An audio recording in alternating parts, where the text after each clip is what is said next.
living on a long street.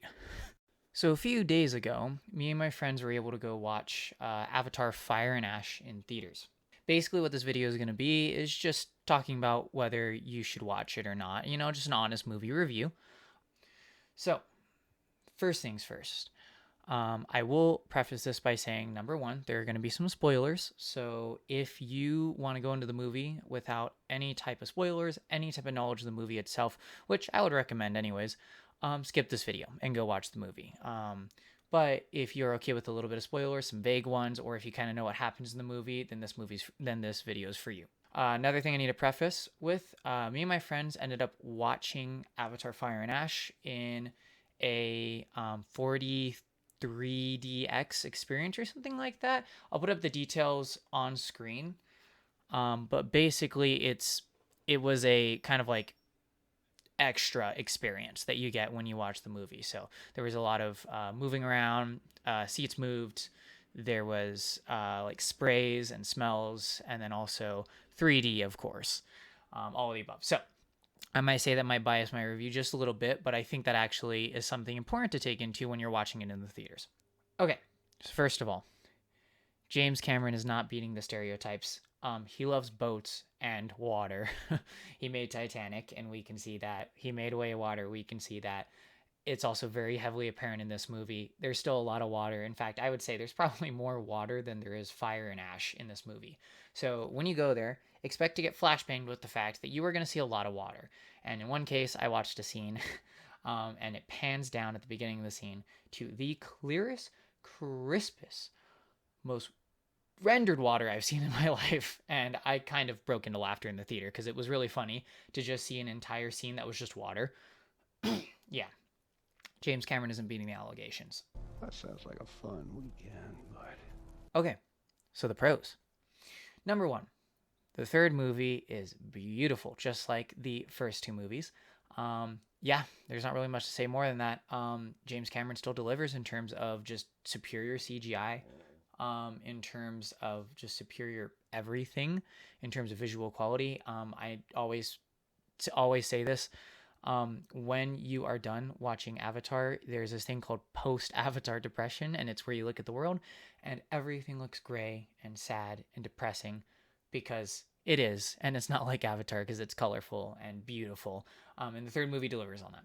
Quaritch hard carried in this movie. He actually has, in my opinion, the best lines out of the entire movie. He has such witty responses. They really just gave his character a little bit more, I guess you could say, shine. And he played a big part in the movie role-wise. I can tell you there was multiple times my friends and I were just bursting into laughter with how many great lines he had. Seriously, amazing. Quaritch is my favorite character. He's so funny. So, something that's really nice to see about this movie compared to the last one is that it really expands on a lot of the plot points that it brings up in the beginning of the movie. It kind of explains them. It goes over them. It completes them. Unlike the No, Google. Sorry, Google went on. So one of the nice things about this movie compared to the last one is that it really elaborates on plot points compared to the last movie. I feel like the last movie, in terms of plot, there was a lot of things that happened in that movie that kind of felt like you could have just removed them, honestly, from the movie, and it wouldn't really take much away from the movie. In this movie, I feel like everything was necessary. And yes, I know that's crazy seeing it's 3 hours, but I do feel like the movie itself did a really good job at explaining why every scene was in the movie, showing you why. In a movie, what you want to see is when you have a plot, which is very important in movies, you want to make sure that the plot has a reason for existing, that the characters have a reason to be there, that the characters have a reason to do the stuff that they're trying to do, right? And I feel like the third movie does a good job at encapsulating that, and unlike the second movie, it really explains why the characters are doing what they need to do. So that was really nice. Another thing that was really nice that I liked about the movie, it introduces a lot of the characters from the first movie. So there are a lot of characters that you've seen in the first movie. They don't show up in the second movie, or maybe they did, but only got slight cameos. In the third movie, you see those characters again. You also see new characters from the first movie. The most significant one that I can remember is Selfridge. If you remember him, he's the selfish dude from the first movie. We kind of find out now that he's apparently like the son of the RDA's CEO, basically. So that's why he was there originally. And he's back to basically drive one of the plot points that has to do with colonization of Pandora. So I kind of think that his role is a little bit weak in the movie, but he's there. So if you like some characters from the original, you will see them in this movie, which is really nice. Another notable character that you get to see, well, characters that you get to see in the third movie is a lot of the ones from the first movie from the Metakaya clan. Not for like a long time. They're kind of like cameos, but oh my god, my boy Sute, you get to see him again, which is so great because me and my brother, we have this joke about Sute, and we just love him. He's just a great guy. So we loved seeing him again. We totally like kind of were having a stroke in the theater when we saw him appear on screen. Another thing I liked, this movie has some mirrors, some scenes that do directly, I'm going to be honest, directly come from the first movie, especially in the final fight. Now, that can be a good thing or a bad thing, how you look at it. If you really like the first movie, great. It's kind of like a fan service. If you don't like the first movie, well, you're not going to like the fact that it has those scenes and you're going to feel it's a little bit cliche and cheap. I kind of felt both ways personally, and I'm a big Avatar fan from the first movie, so it was kind of a good and bad thing. But it was nice. All right, so something interesting about this movie is it does tend to expand on the kind of like human side, the RDA side of the whole conflict a lot more. Now, I don't mean expanding as in like showing or kind of explaining a lot more about the RDA or about Earth, which I still kind of feel like they need to do, but they definitely do show you a lot more about how the RDA functions at Bridgehead City, which is the new, whole settlement that they have where Commander Ardmore is, and where the recomps stay, everything like that. That whole city, you actually get to see it in a little bit more detail. You get to see the press. Oh, everyone loves the press. You get to see a lot more things about the human side, and I am a massive fan of the RDA, even though I am, I like the Na'vi and their culture and everything. I mean, come on, our RDA supremacy. They're so cool. They have some of the coolest technology just ever in sci-fi. So I do love seeing more of their stuff. So something that kind of gets explored in this movie that was also a pro for me is that the Na'vi get to fight other Na'vi in this one. So we see combat because of the fact that the Ash Clan is Na'vi and they're technically the bad guys in this situation. We do see a lot of combat between them, usually between like Jake and Neytiri. But there's also some combat between the Wind Traders and the Ash Clan as well as humans versus Na'vi, as always, of course. It's really cool to see Na'vi versus Na'vi because I'm going to be honest, the Na'vi are really good at killing humans, but oh my goodness, I have never seen so many Na'vi die in one movie. I'm gonna beg to differ. Drop him.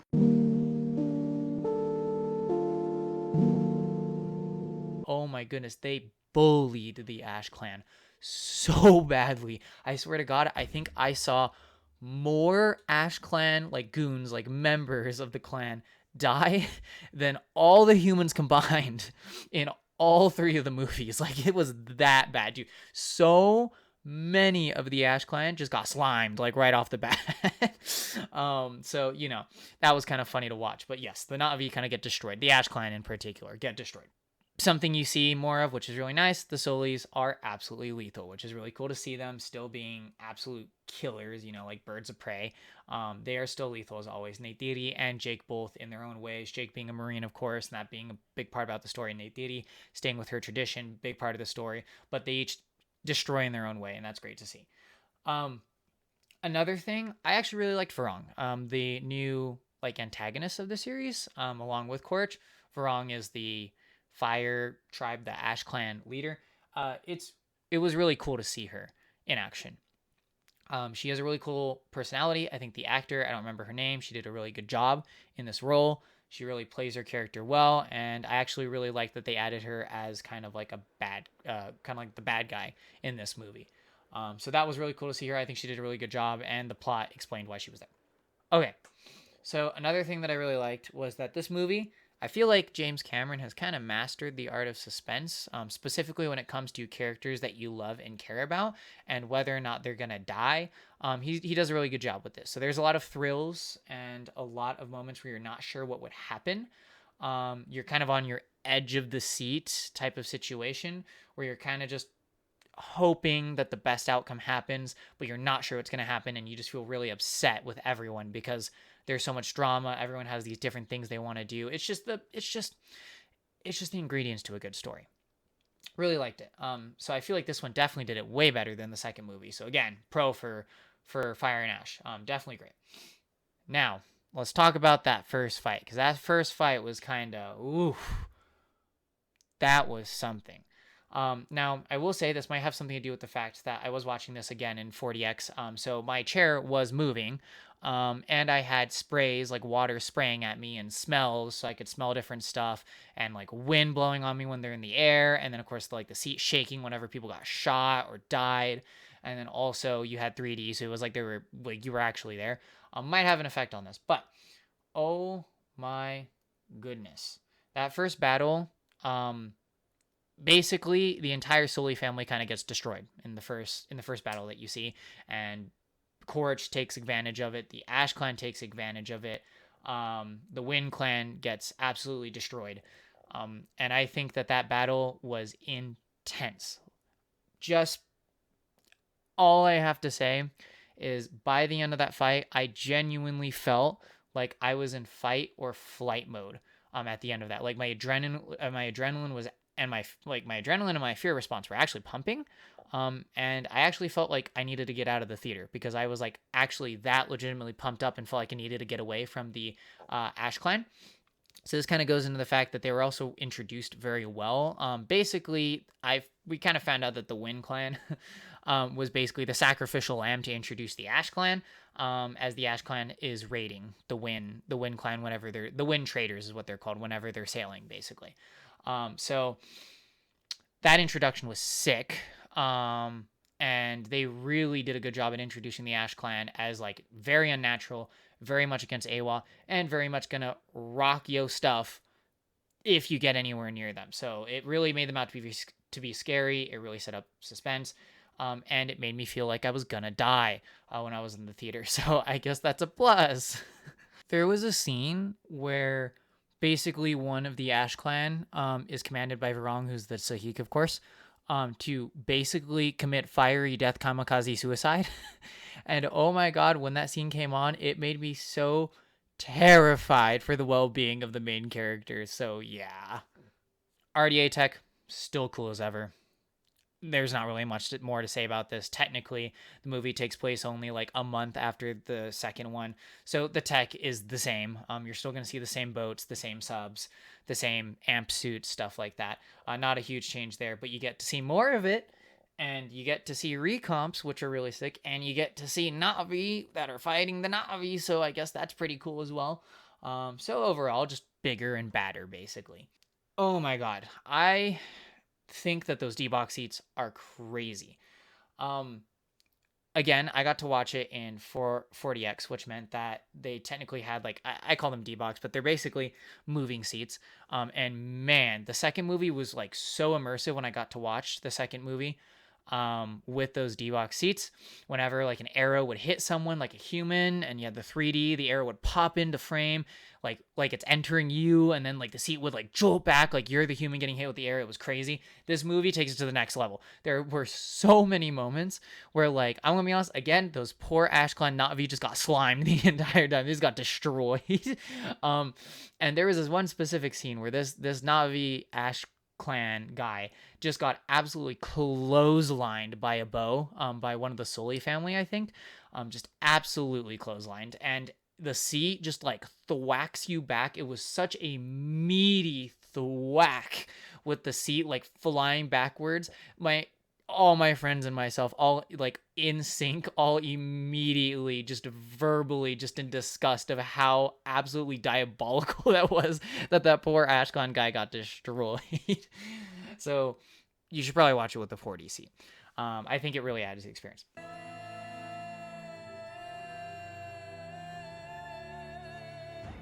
All right, so now I'm going to talk about the cons and like my gripes basically about the movie, because I feel like there were more gripes than there were really cons about the movie. I really enjoyed the movie. It was really well made. But do these cons outweigh the pros and whether you should watch this movie? Well, let's go over it.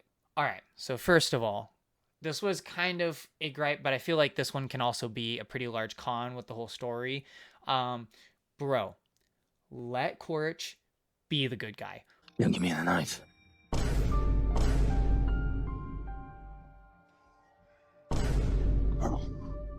Please just let him switch sides. Oh my god, the entire movie was torture because Quaritch, no matter what, I don't know why, but he stays the bad guy. Like the entire movie, he stayed the bad guy in Way of Water. He's just not changing, and it is starting to get to the point where it's like annoying. Um, there were like a couple moments where Quaritch was allowed to team up with Jake in kind of like one of those situations where it's like the enemy of my enemy is my friend, basically. So there were some points where he teamed up with Jake, and those were, in my opinion, some of the best moments of the movie. They were amazing. I love them so much. They were so cool. They work so good together. And again, Quaritch carries the movie with his great lines. So Jake being the main character and having Quaritch as like literally the best character in the movie working together. Come on, guys, just do it already. Like, come on. Okay, so this one's kind of more of a gripe, but oh my god, the character deaths in this movie were kind of atrocious, to be honest. There's characters in the movie that take like seriously like a single shot and they die. And it's not like it's not like Nateum. Oh my god, R.I.P. Nateum. I'm sorry, bro. It's not like Nateum where you take like a tungsten lead core bullet to the heart and then you bleed out and die. No, this is like you take something to like the shoulder and then you just die because you die. I don't know. But it felt like the deaths were kind of underwhelming and like they probably could have been avoided with, I'm going to be honest, the fact that throughout the movie, there are so many scenes where other characters take like 50 arrows to the face and they're perfectly fine. Like they're like, oh my god, I just took an arrow through my literal kneecap, but you know what? I'm just gonna like break it and it's all good now and we're fine. And then there's other people where they're like, oh no, I got a slight glance across my shoulder, dead.